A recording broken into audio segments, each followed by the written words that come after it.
ஆச்சி மசாலா. எந்த சமையலும் ருசி தேடும் ரகசியம் 20 ரூபாய். விஜய் சார் கூட நடிக்கும்போது, உதயா நடிக்கும்போது, அவர் கல்யாணம் எல்லாம் அதில் சின்ன பிள்ளை ரெசார்ட்டுக்கு மேலே போனோம். ஒருத்தர் விளையாடிட்டு இருக்காரு, நொண்டி அடிச்சு விளையாடிட்டு இருக்காரு. அதை பார்த்த உடனே நான் என்ன பண்ணேன், எங்கள் அம்மாட்ட சொன்னேன், அம்மா பாருங்கம்மா ஒரு நொண்டி அடிச்சு விளையாடுறோம் அப்படின்னு. உடனே எங்களை பார்த்தோன்னா அவருக்கு வெக்கம் வந்துருச்சு. இந்த மாதிரி அந்த பிள்ளைய பார்க்கும்போது இன்னைக்கு எனக்கு ரொம்ப பெருமையாக இருக்குது. அந்த பிள்ளைய வந்து ஒரு முதலமைச்சராக சிஎம்மாக பார்க்கும்போது ரொம்ப ஒரு பெருமையான விஷயம். ரொம்ப தங்கமான பிள்ளை. யார் என்ன சொன்னாலும் சரி, என்னோட மனசுக்கு அவரை ரொம்ப பிடிக்கும். கடவுள் அவரோட இதில் சில பிரச்சனைகள் ஓடுது, அதெல்லாம் தீந்துரும். அவர் நல்லா இருப்பார். அவர் இப்போ இல்லை, பல்லாண்டு காலம் அவர் தான் இருப்பார். கேரக்டர் பார்க்கும்போது ராதிகா அம்மா வந்து ஒரு எக்ஸ்ட்ரீம், அப்படி ஒரு எக்ஸ்ட்ரீம். இது வந்து அப்படின்ற ஒரு எக்ஸ்ட்ரீம். ரொம்ப க்யூட்டான, அது ரொம்ப க்யூட்டா. அது வந்து கொஞ்சம் ரவுடி. ஆமாம், நாங்கள் அப்படி தான் சொன்னோம். அவங்க வந்து இறங்கும் போதே அந்த கார்லேருந்து அந்த கால் இப்படி கீழே வரும் பாருப்பா. நாங்கள் பார்த்து மேம் காலு அப்படின்வேன். காலு கோவமாக இறங்குது, கொஞ்சம் ஜாகிரதையாரு அப்படின்னும். அன்னைக்கு ஃபுல்லாக டென்ஷனாக தான் ஒர்க் பண்ணுவாங்க. அவங்க வந்து இறங்கும் போதே என்னவா எப்படி இருக்கீங்க அப்படின்னு சிரிச்சுக்கிட்டே இறங்குனாங்கன்னா அன்னைக்கு பூரா ஜாலியாக இருப்பாங்க. குஷ்பும் அது ஒரு எக்ஸ்ட்ரீம், இவங்க ஒரு எக்ஸ்ட்ரீம். ஆனால் ரெண்டுமே ரெண்டு விதமான ஒரு. இப்போ இருக்க சீரியல் எப்படி தெரியுமா, இப்போ நடிச்சிங்களா, நீங்கள் ஒரு ஆர்டிஸ்ட், நான் ஒரு ஆர்டிஸ்ட்டு, இப்போ நம்ம ரெண்டு பேரும் ஒன்றா நடித்தோம், பை, அந்த ஒரு கனெக்ஷன் இருக்கு அந்த மாதிரி. அப்போ அப்படி கிடையாது. இன்ன வரைக்கும் அந்த கான்டாக்டு, கனெக்ஷன்ஸு எல்லாமே த்ரூ அவுட் வந்துக்கிட்டே இருக்கு, நம்ம கூட ஃபாலோ ஆகி வந்துக்கிட்டே இருக்கு. ஆனால் இப்போ இருக்கிறது, நான் அதுக்கப்புறம் நிறைய சீரியல் பண்ணிட்டேம்மா, பார்த்தா கூட அப்படின்ற ஒரு கேட்டகிரி தான் இருக்காங்களே தவிர மரியாதைன்னா நயா பைசா கிடையாது. நான் ஒரு சீரியல் பண்ண, அதை விட்டு நான் வெளியிலேயே வந்துட்டேன். இந்த மாதிரி வார்த்தைகள் எல்லாம் சொல்லும்போது வந்து நமக்கு எப்படி அவங்களோட நடிக்கிறதுக்கு ஃபீல் ஆகும். பழம்பெரும் நடிகைகள் பல பேர் சாப்பாட்டுக்கு கூட இல்லாமல், ஒரு வேளை சாப்பாட்டுக்கு இல்லாமல், ஒரு கிளாஸ் டீ குடிக்க முடியாமல் கஷ்டப்படுறாங்க.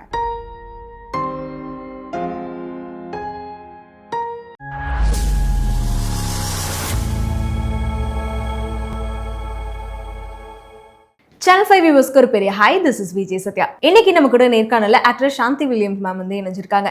ஸோ இவங்களை பற்றி கண்டிப்பாக எல்லாத்துக்குமே தெரிஞ்சிருக்கும். பிகாஸ் வந்து அப்போ சீரியலாக இருக்கட்டும், படங்களாக இருக்கட்டும், நெகட்டிவ் கேரக்டர் கொடுத்தாலும் அப்படியே நடிக்கிறாங்க. அதே மாதிரி பாசிட்டிவான கேரக்டர் அப்படின்னாலும் எல்லா கேரக்டர்லையுமே எப்படி இவங்களால இப்படி வாழ முடியுது அப்படின்னு சொல்லிட்டு நிறைய பேர் யோசிச்சிருப்போம். ஸோ அப்படிப்பட்ட அவங்க தான் நம்ம கூட இன்னைக்கு இணைஞ்சிருக்காங்க. அவங்களோட இத்தனை வருஷ ஜேர்னி பற்றியும் நிறைய இன்ட்ரெஸ்டிங்கான விஷயங்கள் பேச போகிறோம். ஹாய் மேம், எப்படி இருக்கீங்க? ஹாய், வணக்கம்மா. வணக்கம். நல்லா இருக்கேன். அது மட்டும் இல்லாமல் கே பாலச்சந்தர் சார் சொன்னீங்க, லெஜண்ட் அவர். ஸோ அவர்கிட்ட இருந்து கண்டிப்பாக நிறைய விஷயங்கள் வந்து எல்லாருமே கற்றுப்பாங்க, ஒவ்வொரு இடத்துலையும் பண்ணுற விஷயங்கள். நீங்கள் என்ன அவர்கிட்ட ரொம்ப இம்ப்ரெஸ் ஆகி நீங்கள் கற்றுக்கிட்ட விஷயம், இதை இதுக்கப்புறம் நம்ம ஃபாலோ பண்ணணும் அப்படின்ற மாதிரி? இல்லை, அதுதான் இந்த நடிப்பு விஷயத்தில் வந்து சாஃப்ட் கேரக்டர் பண்ணும்போது எப்படி பண்ணணும், லோ வாய்ஸில் பேசணும், ரொம்ப அதிர்ந்து பேசக்கூடாது, பாடி லாங்குவேஜ் ரொம்ப வரக்கூடாது, என்ன ரொம்ப உடம்பு அசைச்சு. இப்போ மெட்டிஒலியிலலாம் நான் வந்து பயங்கரமாக நடிப்பேன். கையெல்லாம் அப்படி உதறி எதிரி பாடி பேசுகிறது, நடக்கிறது எல்லாமே பாடி லாங்குவேஜ் இருக்கும் ஃபுல்லாக. ஆனால் இதில் வந்து அமைதியாக இருக்கணும். அவரை பொறுத்த வரைக்கும் அந்த அந்த மாதிரி விஷயங்கள் நான் நிறைய கற்றுக்கிட்டேன் அவர்கிட்ட. ஒரு கேரக்டர் ரொம்ப சாஃப்ட் நேச்சர்னால் எப்படி இருக்கணும் அப்படிங்கிறது. இதுன்னு இல்லை, நிறைய விஷயங்கள். இதுக்கு அப்பாற்பட்டு வந்து அவர் மற்றவங்களுக்கு சொல்லி கொடுக்கும்போது அதையும் நான் உட்காந்து பார்ப்பேன். நீ இப்படி கத்துறா அப்படின்னுவார். பார்ப்பேன், இப்படியே பார்ப்பேன். அவர் உட்காந்து பார்க்குறா பாரு, எப்படி உட்காந்து பார்த்துட்டு இருக்கா பாருன்னுவார். அந்த மாதிரி நிறைய விஷயங்கள். எனக்கு வந்து அவர் இறக்கக்கூடியதே கிடையாது. அவர் இறந்தது எனக்கு ஒரு பெரிய பேரிடி. என்னென்னா, பாம்க்ரோ ஹோட்டலில் எங்களோட 500வது எபிசோடு விழா நடக்குது. நான் வேறு ஷூட்டிங்கில் இருந்து போனோம். எனக்கு முடிஞ்சது 6 மணிக்கு ஃபங்க்ஷன். நாங்கள் சொல்கிறேன், அவங்க அனுப்பலை. சரி சொல்லிட்டு டக்குன்னு வீட்டுக்கு போயிட்டு குளிச்சுட்டு ரெடி ஆகிட்டு கடகடான்னு பாம்க்ரோ ஹோட்டலுக்கு வந்து சேர்ந்தோம். வந்தால் மணி 7 ஆகிடுச்சு. 7 மணிக்கு ஒரு ஃப்ரண்ட்டில் உட்காந்துருக்காரு இவர், எல்லாம் அவங்க மக எல்லாம் உட்காந்துருக்காங்க. எனக்கு இருட்டில் ஒரே இருட்டாக இருக்குது. என்ன ஒரே இருட்டாக இருக்குது சொல்லிட்டு நேராக போனால் இவர் தான் பார்த்தேன் ஃபஸ்ட்டு. எப்போவுமே நான் இங்கேன்னு இல்லை, பெரியவங்களை பார்க்கும்போது அவங்க கால் தொட்டு வணங்குறது என்னுடைய வழக்கம். ஏன்னா எங்கள் பெரியவங்க எங்களுக்கு சொல்லி கொடுத்து வளர்த்திருக்காங்க. யார் பெரியவங்கள பார்க்கும்போது அவங்களுக்கு அந்த மரியாதை கொடுக்கணும், கால் தொட்டு வணங்கிட்டு அவங்க ஆசீர்வாதத்தோடு நம்ம எங்கே போனாலும் நம்ம நல்லா இருப்போம் அப்படிங்கிற ஒரு விஷயம். நான் எப்போவுமே காலைல போனோன்னா அவர் காலை தொட்டு கும்பிட்டுட்டு தான் போவேன். அவரே சொல்லுவார், என்ன பண்ணிட்டு போகிறா பாராவா அப்படின்வார். அந்த மாதிரி உள்ளே போனோடனே அவர் காலை தொட்டு கும்பிட்டுட்டு நான் போய் பக்கத்தில் உட்காருமா அப்படின்னாரு. அவர் பக்கத்தில் ஈடாக உட்காரக்கூடாதுன்னு சொல்லிட்டு அவர் பின்னாடி இந்த சேரில் போய் உட்காந்துட்டேன்.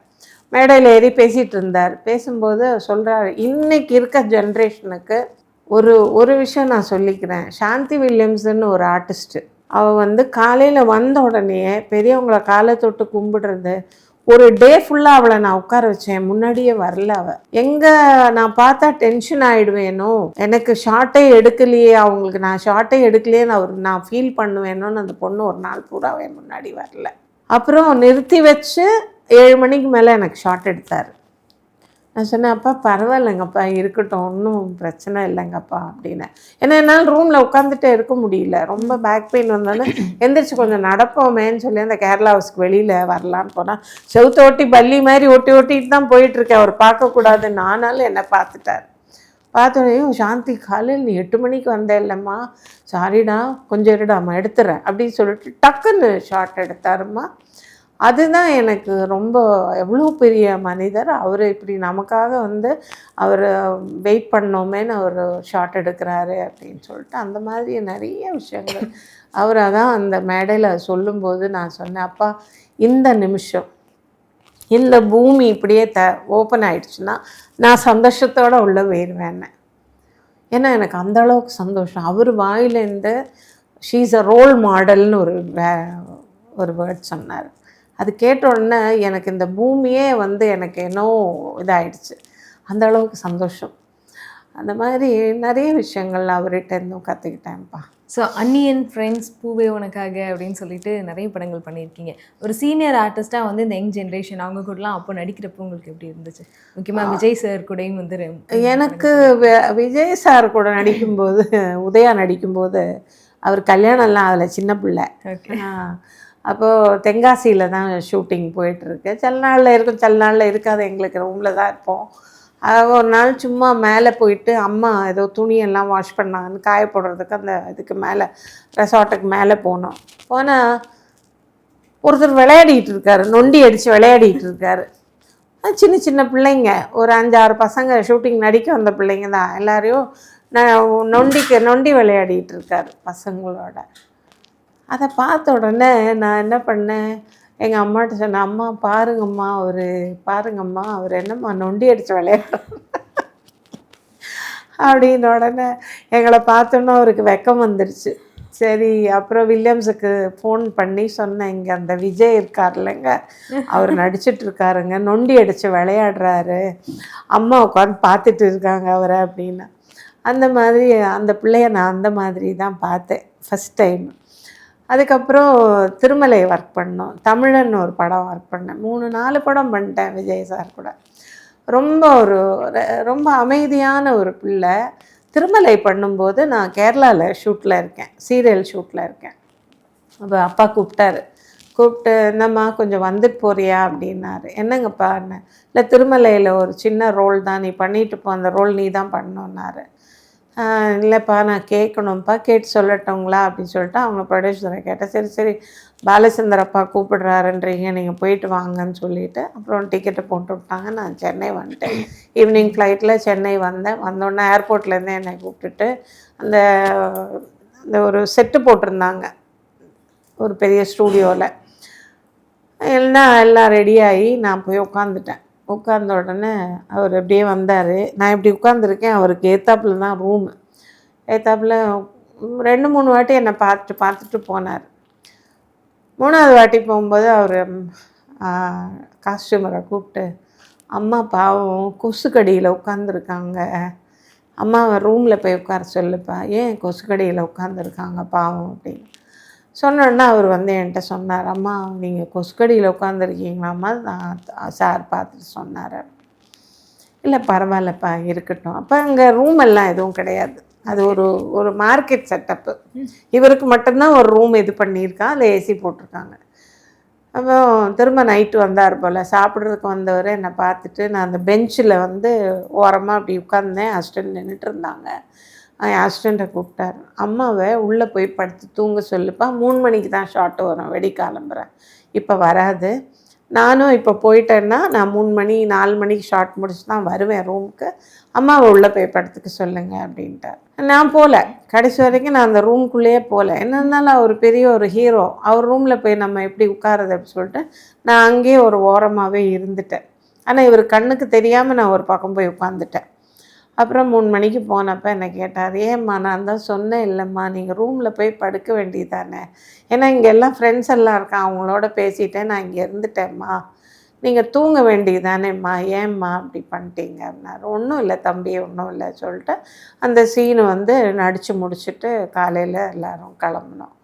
இந்த மாதிரி அந்த பிள்ளைய பார்க்கும்போது இன்றைக்கி எனக்கு ரொம்ப பெருமையாக இருக்குது. அந்த பிள்ளைய வந்து ஒரு முதலமைச்சராக சிஎம்மாக பார்க்கும்போது எனக்கு ரொம்ப பெருமையாக இருக்குது. அவர் கூட நம்மளும் நடித்தோமே அப்படிங்கிறது ரொம்ப ஒரு பெருமையான விஷயம். ரொம்ப தங்கமான பிள்ளை.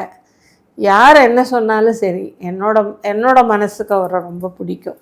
ரொம்ப அமைதியான பிள்ளை, ரொம்ப தங்கமான மனுஷன். வாழ்க்கையில் யார் வாழ்க்கையில் பிரச்சனை இல்லை, மனுஷனாக பிறந்த எல்லார் வாழ்க்கையிலையுமே ஏதாவது ஒரு பிரச்சனை இருக்க தான் செய்யும். அந்த மாதிரி கடவுள் அவரோட இதில் சில பிரச்சனைகள் ஓடுது, அதெல்லாம் தீந்துரும். அவர் நல்லா இருப்பார்.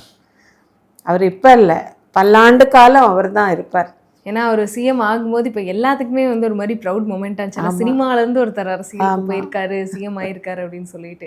ஸோ நீங்கள் வந்து சின்ன வயசுலேயே வேற அவரை பார்த்துருக்கீங்க, ரொம்ப குட்டி பிள்ளையா. ஆமாம். இப்போ வந்து ஒரு பெரிய இடத்துல இருக்காரு. அவங்க அம்மாவும் இடையில, நானும் சோபா அம்மாவும் நிறைய அந்த ஆன்மீக இதுக்கெல்லாம் போயிட்டு வருவோம்.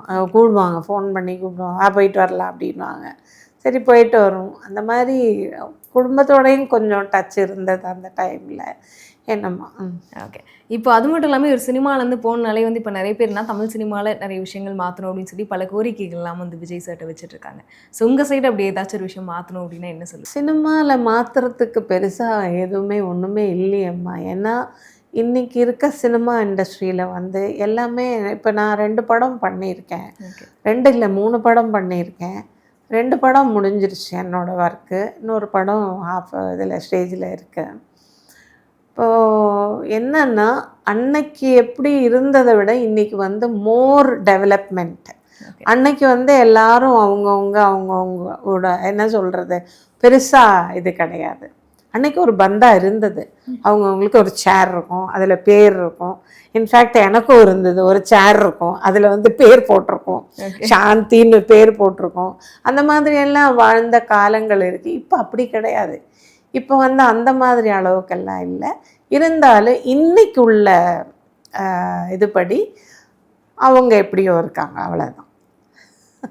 ஓகே. இன்றைக்கி வர பிள்ளைங்களுக்கு வந்து எல்லாமே தேவை. ஏன்னா அன்னைக்கு மோஸ்ட்லி நிறைய பேர் பெருசாக படித்து வந்தவங்க கிடையாது.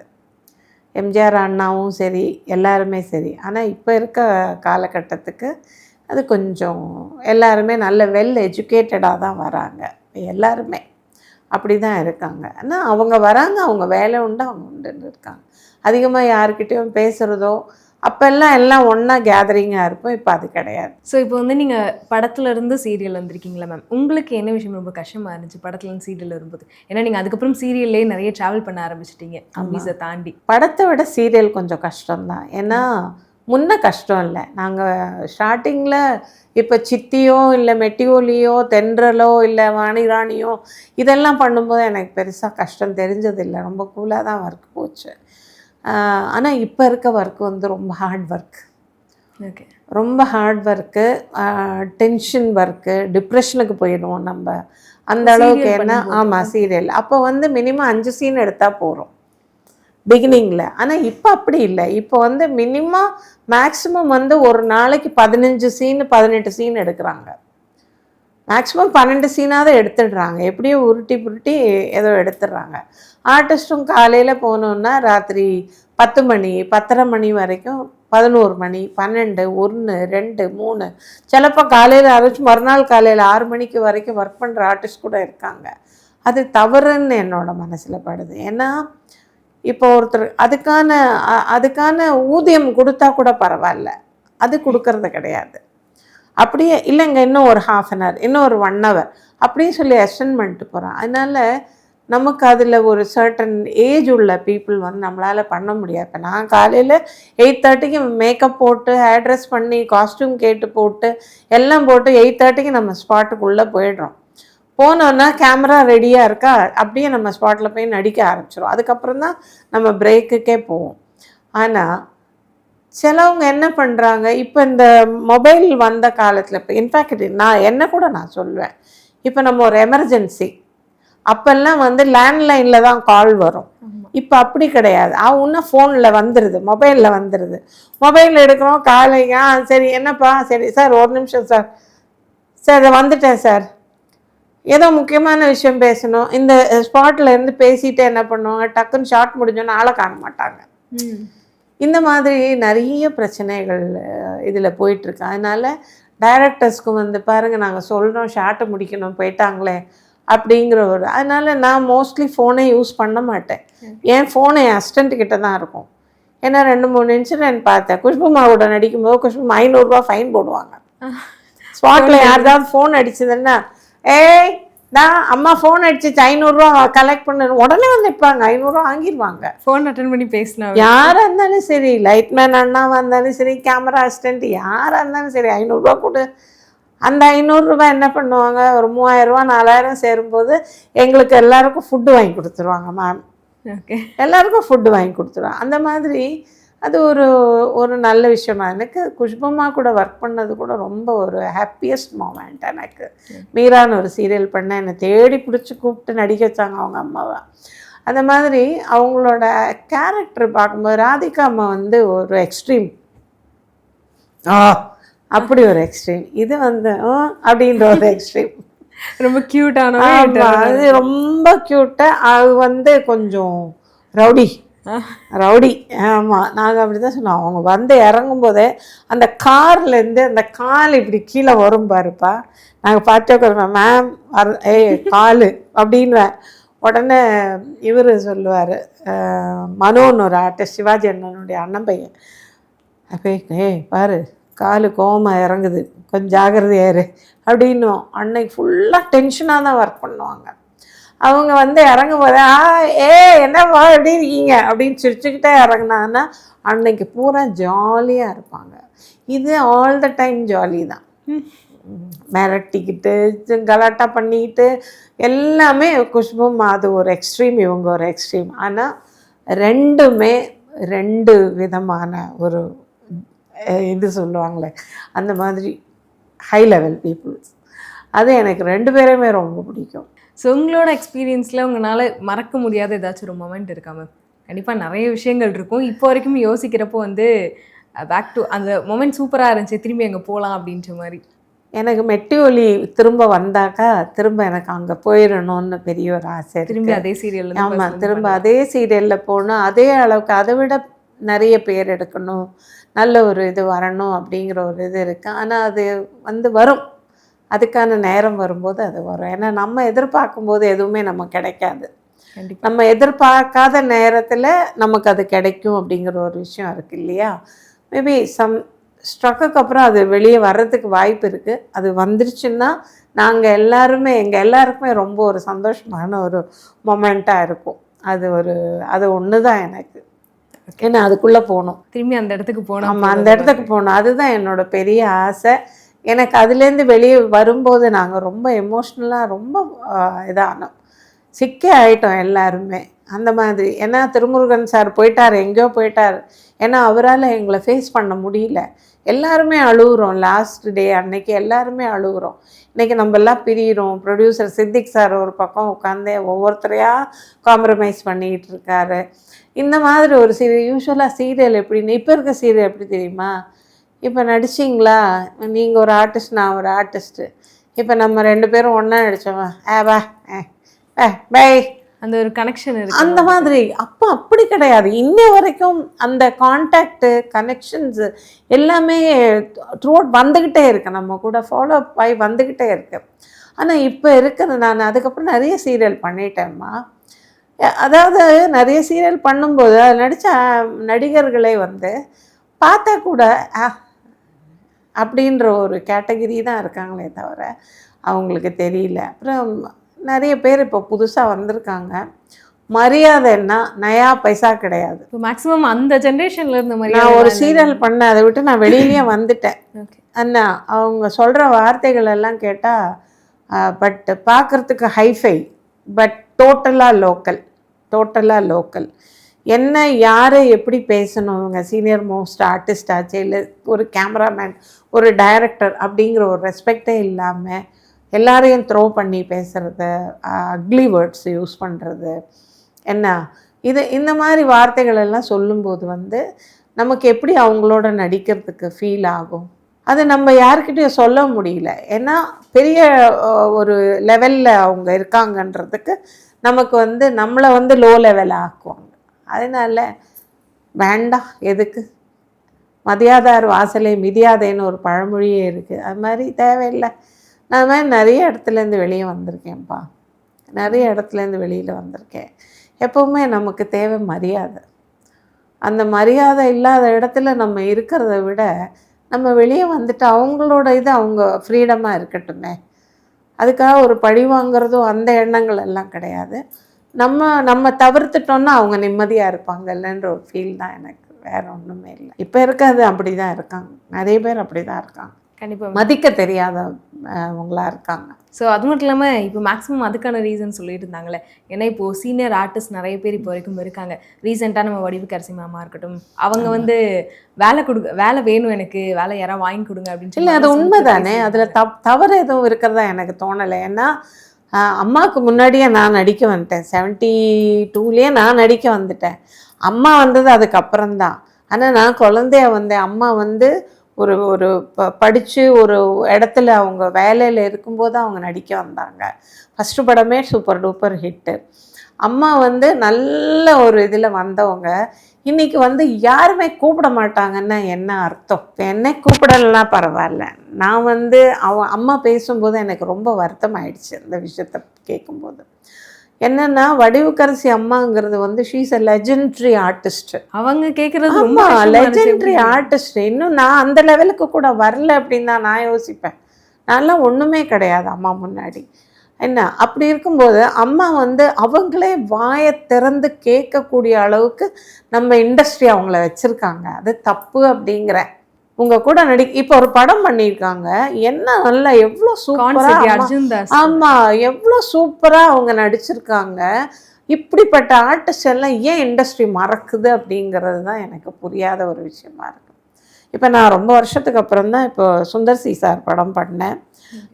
அந்த படம் வந்து பார்த்திங்கன்னா அவ்வளோ மரியாதை, அவ்வளோ ஒரு இது, அந்த அளவுக்கு நல்லா இருந்தது. போய் ஒர்க் பண்ணதே தெரியல, சும்மா ஜஸ்ட் ஒரு கெஸ்ட்டாக தான் போய் நடித்து கொடுத்துட்டு வந்தேன். அதுக்கப்புறம் ஒரு படம் பண்ணோம், அதுக்கப்புறம் இன்னொரு படம். இதை எல்லாமே வரும்போது திரும்ப சாந்தி வில்லியம்ஸ் வந்திருக்காங்கன்ற ஒரு ஃபீல் எல்லாருக்கும் வரும். அப்படிங்கிற ஒரு நம்பிக்கையோடு தான் நம்ம செய்கிறோம். ஆனால் அம்மா சொல்கிறத கேட்கும்போது அந்த நம்பிக்கையும் நமக்கு வரமாட்டேங்குது. நமக்கு வருமா அப்படிங்கிறது நமக்கு தெரியல. என்ன அந்த மாதிரி தான் இருக்குது. அம்மாக்கள்லாம் நிறைய வாய்ப்புகள் எல்லோரும் கொடுக்கணும்.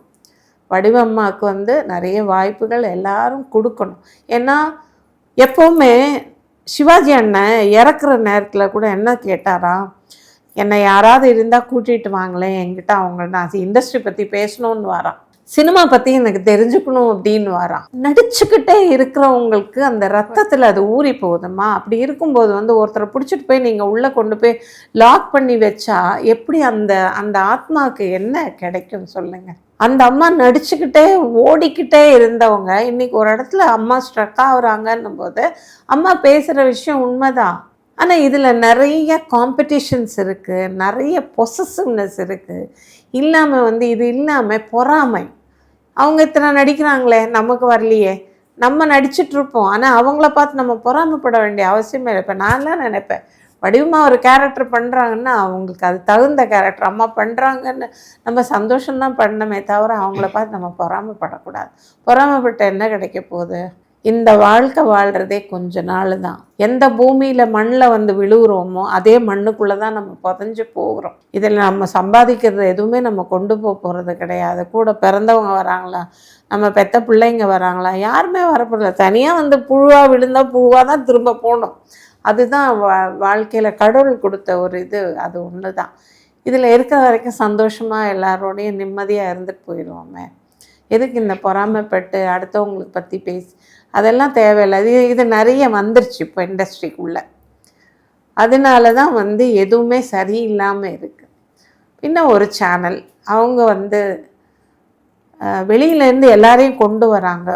இங்கே இருக்க ஆர்டிஸ்ட்டை ஏன் போட மாட்டேங்கிறாங்க அப்படிங்கிற ஒரு விஷயம் வந்து நிறைய இருக்குது. பழம்பெரும் நடிகைகள் பல பேர் சாப்பாட்டுக்கு கூட இல்லாமல், ஒரு வேளை சாப்பாட்டுக்கு இல்லாமல், ஒரு கிளாஸ் டீ குடிக்க முடியாமல் கஷ்டப்படுறாங்க. நீங்கள் அவங்கள தேடி பிடிச்சி கொண்டு வாங்க, கொண்டு வந்து அவங்களுக்கு வாய்ப்பு கொடுங்க. நீங்கள் கொடுக்குற ஒரு 500 ரூபா கூட அவங்களுக்கு உதவியாக போகும் இல்லையா? அதை தான் நாங்கள் நினைக்கிறோமே தவிர, எனக்கு வாய்ப்பு கொடு, நான் நல்லா இருக்கணும், அந்த மென்டாலிட்டி எப்போவுமே நமக்கு வரக்கூடாது. யாருக்குமே, நான் இல்லை, யாருக்குமே வரக்கூடாது. நமக்கு இது கிடச்சிருக்கா, கடவுள் இது நமக்கு கொடுத்துருக்கார். நான் தினமும் கடவுள்கிட்ட எனக்குன்னு என்ன இருக்கோ அது மட்டும் எனக்கு கொடு. இன்னைய பொழுது எனக்கு 3 வேளை சாப்பாடு எனக்கு வயிறார கிடச்சிதா, கடவுளே நன்றி. இன்றைக்கி பொழுதுக்கு நீ எனக்கு என் வயிறு நிரப்பிட்டேன், என் பிள்ளைங்க வயிறு ஒப்பிட்டேன், தூங்குறதுக்கு இடம் இருக்கா, அது போதும். பிரச்சனை இல்லாத வாழ்க்கையா, அது போதும். என்ன இந்த நடித்து இந்த நம்ம உள்ளே உட்காரும்போது நான் அனுபவிச்சுட்ருக்கேன் அந்த கஷ்டத்தை. வடிவமா சொன்ன விஷயத்தை தான் இப்போ நான் சொல்ல போகிறேன். அந்த சிச்சுவேஷனில் தான் இப்போ நாங்கள் எல்லாருமே உட்கார்ந்துருக்கோம். யாரும் கூப்பிட்டு வாய்ப்பு கொடுக்கறதுக்கு இல்லை, எதுவுமே பண்ணுறதுக்கு என்ன தவறு நடந்தது. இதில் வந்து நிறைய விஷயங்கள் வந்து தவறாக பேசுகிறது ஆர்டிஸ்ட் பற்றி. யார் போல, யார் வந்தா, யார் இருக்கா, அதை பற்றியெல்லாம் யாருமே கவலைப்படுறதில்லை. ஒரு விஷயம் நடந்தது, அது இவ்வளோதான், இதை விட்டு தள்ளு அப்படிங்கிற ஒரு அப்படியே ஒதுக்கி வச்சுடுறாங்க. அடுத்து யாராவது போய் பேசும்போது கூட அவங்க வேணாப்பா, அவங்கள போடாதீங்க, அவங்க சரிப்பட்டு வர மாட்டாங்க. உங்கள் கம்பெனியில் என்ன நடந்ததுன்னு முதல்ல நீங்கள் சொல்லணும், அப்போ தான் அவங்களுக்கு தெரியும். சொல்லாமே நீங்கள் வந்து இதாக சொன்னால் எப்படி, யார் கேட்பாங்க? இந்த மாதிரி நிறைய விஷயங்கள் இருக்குமா. இண்டஸ்ட்ரி நிறைய மாறி போச்சு. ஏன்னா முன்னாடி இருந்ததுக்கு இப்போ பழைய மாதிரி இல்லை. அது மட்டும் இல்லாமல் இப்போ நிறைய பேர் வந்து பார்க்குறவங்கலாம் செலிபிரிட்டிஸ் அப்படின்ற மாதிரி ஆகிட்டாங்க. அதுவுமே ரீசன்ட் டைம்ஸில் சொல்லியிருந்தாங்க. இப்போ இன்ஸ்டா இன்ஃப்ளூயன்சஸ் அதிகமாக வர ஆரம்பிச்சிட்டாங்க. ஸோ மேக்ஸிமம் ஆர்டிஸ்ட் எடுக்கிறாங்கன்னா இன்ஸ்டாவில் ஃபாலோவர்ஸ் இருந்தால் தான் ஆர்டிஸ்ட் எடுக்கிறாங்க. அது ஒரு பிரச்சனை வந்திருக்கு. அதனால வந்து நல்லா நடிக்கிறவங்களுக்கும் சீனியர் ஆர்டிஸ்ட்க்கும் வாய்ப்பு கிடைக்க மாட்டேங்குது. அதுவும் வடிவமாக சொல்லியிருந்தாங்க. ரீல்ஸில் போய் அவன் பேசுகிற டயலாக் இவங்க பேசிட்டு நடிச்சு காட்டுறாங்க. அவங்களுக்கெல்லாம் வாய்ப்பு கொடுக்குறீங்க, எங்களுக்கு கொடுக்க மாட்டேங்கிறீங்க. ஒன்றும் சொன்னது உண்மைதான். யாரோ எப்படியோ வராங்க, 100 ரீல்ஸ் போடுறாங்க ஒரு நாளைக்கு. அவங்களுக்கு வேலை இருக்கா, வெட்டி இருக்கா, ஒன்றுமே தெரியறது இல்லை. ரீல்ஸுக்குன்னே உட்காருவாங்க போல இருக்கு. ரீல்ஸ் அவங்க பாட்டுக்கு ரீல்ஸை நிறைய போட்டு போட்டு போட்டு போட்டு எல்லாம். என்னையும் கேட்டாங்க, அம்மா எத்தனை ரீல்ஸ் எடுத்து வச்சுருக்கீங்க, உங்களுக்கு எத்தனை ஃபாலோவர்ஸ்? சொன்னால் எனக்கு 36,000 ஃபாலோவர்ஸ் இருக்காங்க. என்னோட இதில் வந்து 36,000, இன்ஸ்டாவில் 36,000 ஃபாலோவர்ஸ் இருக்காங்க. அது எதுக்கு வந்ததுன்னா, எப்பாவது ஏதாவது ஒரு ஃபோட்டோ நான் போடுவேன், அதுக்கு கொஞ்சம் ஃபாலோவர்ஸ் வரும், அவ்வளோதான் தவிர்த்து. அதையே பொழப்பா நான் ஐயோ இன்ஸ்டாகிராமில் போனால் நமக்கு இவ்வளோ ஃபாலோவர்ஸ் வரும், 1 மில்லியன் ஃபாலோவர்ஸ் வந்தால் எனக்கு பணம் வரும், அந்த எண்ணம்லாம் எனக்கு இல்லை. இதெல்லாம் எத்தனை நாளைக்கு நடக்கும் நீங்கள் நினைக்கிறீங்க? கண்டிப்பாக. ஏன்னா இப்போ ஆடிஷன் கூட அட்டென்ட் பண்ணுறது இல்லை, இன்ஸ்டாவில் வந்து வீடியோஸ் போட்டே இன்ஸ்டாவில் போட்டு பணம் சம்பாதிக்கிறாங்க. சம்பாதிக்கட்டும், வேண்டாம் சொல்ல. சின்ன ஆர்டிஸ்டில் பெரிய லெஜெண்டரி பர்சன்ஸ் கூட இன்னைக்கு வந்து ரீல்ஸ் போட்டு சம்பாதிக்கிறாங்க. நீங்கள் சம்பாதிங்க, வேணான்னு சொல்லலை என்ன. ஆனால் தெளிவுபூர்வமாக இருக்கிறவங்க என்ன பண்ணணும், வேலை இல்லாதவங்களுக்கு வேலை கொடுங்க. அதை நீங்கள் செய்ய மாட்டேங்கிறீங்க. இண்டஸ்ட்ரியில் யாருமே செய்ய மாட்டேங்கிறாங்க. வேலை இல்லாதவங்களுக்கு இன்னவங்களுக்கு இல்லையாப்பா, ஒரு நாள் பொழப்பு அவங்களுக்கு நடக்கட்டும் அப்படின்னு. நீங்கள் போயிட்டு 500 ரூபா ஜூனியர் ஆர்டிஸ்ட் வாங்குறாங்கன்னா, அவங்க கொஞ்சம் நல்லா இருந்தாங்கன்னா அவங்கள கூப்பிட்டு நீங்கள் ஒரு கேரக்டர் ரோல் கொடுத்துட்றீங்க. இப்போ எங்கள் யூனியனில் பரத், அவர் வந்து தலைவர் பரத் வந்து சில விஷயங்களெல்லாம் பேசியிருக்கார். அவர் சில நல்ல விஷயங்களெல்லாம் பண்ணிக்கிட்டு இருக்கார். அது நல்லபடியாக நடந்துச்சுன்னா ரொம்ப சந்தோஷம். ஆனால் திரும்பவும் அதே தான், பழைய குருடி கதவை திரடிங்கிற கதை தான் மறுபடியும் நம்ம இண்டஸ்ட்ரியில் நடக்கும். அதான் சம் சேனல்ஸ் வெளியிலேருந்து கொண்டு வராங்க. எதுக்கு? இங்கே 5,000 ரூபாய்க்கு நடிக்கிறவங்கள விட்டுட்டு 15,000 2 மடங்கு அதிகமாக உள்ளவங்கள தான் நீங்கள் கூட்டிகிட்டு வரீங்க. அவங்களுக்கு ஹோட்டல் செலவு, சாப்பாடு செலவு, கேப் செலவு எல்லாத்தையுமே நீங்கள் கொடுக்குறீங்க. இங்கே 5000 ரூபா கொடுத்தீங்கன்னா அவங்க வந்து இறங்க போகிறாங்க, போக போகிறாங்க. இதில் என்ன பிரச்சனை இருக்குது? நீங்கள் ஒன்றும் பெருசாக சம்பளம் கொடுக்கல இங்கே ஆர்டிஸ்ட்கெல்லாம். அதுக்கு மேலே உங்களுக்கு சம்பளம் பேசினாங்க, ஐயோ இந்த ஆர்டிஸ்ட் நமக்கு ஒத்து வராதுன்னு போகிறீங்க. சரி ஆட்டம் எதுக்கு வெளியேருந்து கொண்டு வரணும்? இந்த மாதிரி நிறைய விஷயங்கள் இருக்குமா. இண்டஸ்ட்ரியை பற்றி பேசணும் நிறைய பேசலாம். கண்டிப்பாக மேம். நெக்ஸ்ட் பார்க்கலாம் மேம். இன்னொரு இன்டர்வியூவில் இதே மாதிரி உங்களை சந்திக்கிறேன். கண்டிப்பாக. நன்றிம்மா. உங்களுக்கும் என்னுடைய ரசிக பெருமக்கள் அனைவருக்கும் என் நன்றியை தெரிவிச்சுக்கிறேன். நன்றி.